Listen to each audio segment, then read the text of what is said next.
اچھا ویسے اس میں ایک چیز جو ہے نا وہ مجھے تھوڑا سا اس میں سکم نظر آ رہا ہے، ان کے والدین تو اس بات پہ مجھے لگ رہا ہے کہ وہ تو عمران خان کو اب گلٹی قرار دے رہے ہیں۔ یاسمین راشد کے خلاف بھی انہوں نے بات کی ہے، مختلف ٹی وی چینلز میں انہوں نے گفتگو جو کی ہے اس کے والدین نے، دل شاہ نے۔ لیکن ایک چیز کی مجھے سمجھ نہیں آ رہی کہ اگر ایکسیڈنٹ ہوا ہے اس کا، تو وہ جو ایکسیڈنٹ جہاں پہ ہوا ہے وہاں ظاہر ہے بلڈ سٹین وغیرہ بھی ہوں گے، جب زخمی ہوا ہے وہاں پہ وہ 30-32 انجریز ہیں اس کو، تو وہاں وہ بلڈ بھی تو گرا ہوگا نا، تو وہ جو سین ہے کرائم سین اس کی تصور نظر نہیں آئی۔ یہ میرے ذہن میں ایک وہم سا ہے کہ یہ معاملہ کیا ہے، وہ کیوں نہیں رہا۔ بہرحال خان صاحب بھی پھنسیں گے، یاسمین راشد بھی پھنسیں گے، بہت سارے قوانین جو ہیں ان کا میں نے حوالہ دے دیا تھا کہ فلاں فلاں قوانین کے تحت یہ اتنی ان کو سزا جو ہے یہ ہو سکتی ہے۔ اب جو کل کی میں بات کر رہا ہوں گلگت بلتستان والی، کہ وہ جناب وہاں پولیس نے روک لیا، ان کا جناب نہیں آپ نہیں آ سکتے، پنجاب پولیس کو گلگت بلتستان کی پولیس نے کہا۔ تو وہاں پھر انہوں نے اب آئی جی جو ہیں وہاں کے محمد سعید ان کو ٹرانسفر کر دیا، کیونکہ انہوں نے وفاقی حکومت نے انہیں کہا تھا کہ جناب آپ اس کو اپنی پولیس جو ہے اس کو واپس بلائیں وہاں سے بنی کا زمان پارک سے۔ اب ان کی جگہ انہوں نے ڈار علی کھٹک صاحب کوئی صاحب ہیں جو بھی ان کا نام ہے، تو ان کو اب انہوں نے لگایا ہے۔ تو یہ اطلاع یہ ہے کہ انہیں بھی یہ ہدایت کی گئی ہے کہ جناب ان سے یہاں سے آپ منگوا لیں واپس۔ اور ویسے دیکھنے والی بات یہ پیٹرول پمپ وغیرہ جو عام بندہ میں اور آپ تو نہیں بنا سکتے، یہ تو خاص ٹرینڈ لوگ ہوتے ہیں، اور اندر انہوں نے کیا وہ کچے کا علاقہ بنایا ہوا ہے، علاقہ غیر بنایا ہوا ہے، پتہ نہیں اندر کون کون دہشت گرد ہیں کون نہیں ہے۔ وہ لوگ جو کہتے ہیں جناب 5-6 ہزار ان میں دہشت گرد افغانستان میں تھے، ان میں سے کچھ لوگ ہوں، وہ تو ماہر ہیں نا ان چیزوں کے، اور وہ بڑے منظم انداز میں حملے کر رہے تھے پولیس والوں پہ۔ اب جو میں حملوں کی بات کر رہا ہوں یہ خود تسلیم کر رہے ہیں۔ یاسمین راشد اور اس کی جو بات ہو رہی ہے صدر صاحب کی، وہاں یاسمین راشد صاحبہ جو ہیں وہ پہلے سن لیں وہ کیا کہہ رہی ہے۔ السلام علیکم سر، جہاں سچویشن بہت خراب ہو گئی، جی بالکل، پیٹرول بمز پھینکنا شروع کر دیے ہیں لوگوں نے، وہ ابھی اس پہ ہمارے ورکروں نے وہ کہہ رہی ہیں جناب وہ یہ ہمارے بندے جو ہیں یہ بموں سے حملہ آور ہو گئے پیٹرول بموں کے ساتھ، اور ادھر سے بھی بندے جو اگر فوت ہو گئے چند ایک یا انتقال ہو گیا یا جاں باک ہو گئے، تو پھر یہ الیکشن اس بہانے سے الیکشن ڈیلے کر دیں گے، الیکشن پوسٹ پون کر دیں گے۔ اور بات تو انہوں نے سمجھداری کی ہے، اس سے بڑا ثبوت اور کیا چاہیے؟ خود تسلیم کر رہے ہیں کہ جناب ہمارے بندے دہشت گردی کر رہے ہیں۔ وہ بہرحال وہ اب یہ معاملہ یہ ہے کہ آئی جی صاحب کو تو کہا تھا وہاں کے گلگت بلتستان کے وزیر اعلیٰ نے، تو ان کے خلاف کیوں نہیں کارروائی ہو رہی؟ یہ جو گلگت بلتستان ہے نا، یہ کوئی صوبہ نہیں پنجاب سندھ بلوچستان یا خیبر پختونخوا کی طرح، یہ ایک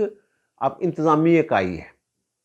یہ کوئی آئین میں ترمیم کر کے نہیں بنایا گیا، بلکہ ایک گورننس آرڈر کے تحت 2009 میں زرداری صاحب کی جو حکومت تھی یا پیپلز پارٹی کی جو حکومت تھی اس وقت یہ بنایا گیا تھا۔ اور اس میں نہ کوئی کردار ہوتا ہے صدر کا، یہ وفاقی حکومت کا معاملہ ہے۔ اصل میں تو یہ زیر انتظام ہے وفاق کے احکامات وہاں چلتے ہیں۔ جیسے کسی دور میں کہتے ہیں، اب تو ذرا ہاتھ انہوں نے ہولا کر دیا نا، کسی دور میں جو وزیر ہوتا تھا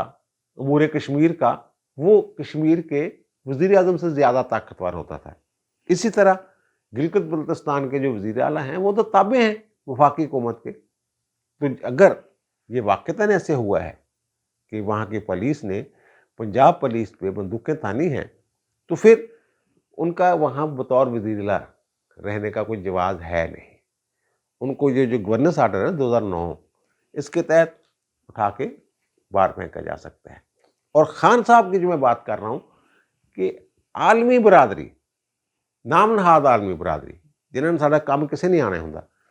وہ بڑی متحرک ہو گئی ہے۔ اب B B C, C N N, Voice of America, Al Jazeera, پتہ نہیں کون کون سے چینل جو ہیں یہ خان صاحب کے انٹرویو کر رہے ہیں، وہاں ان کو بڑی کوریج دی جا رہی ہے۔ خان صاحب کی گرفتاری کے خلاف زلمے خلیل زاد صاحب جو ہیں ممکنہ وہاں بیان انہوں نے ٹھوکا ہے، کل میں نے اس پہ بات بھی کی ہے، آج باقی لوگوں نے بھی بات کی ہے اس پہ کہ جناب وہ کون ہوتا ہے۔ ہماری وزارت خارجہ جو ہے اس کے ترجمان نے بھی ان کی مذمت کی ہے کہ جناب یا کہہ لیں آپ ناراضگی کا یا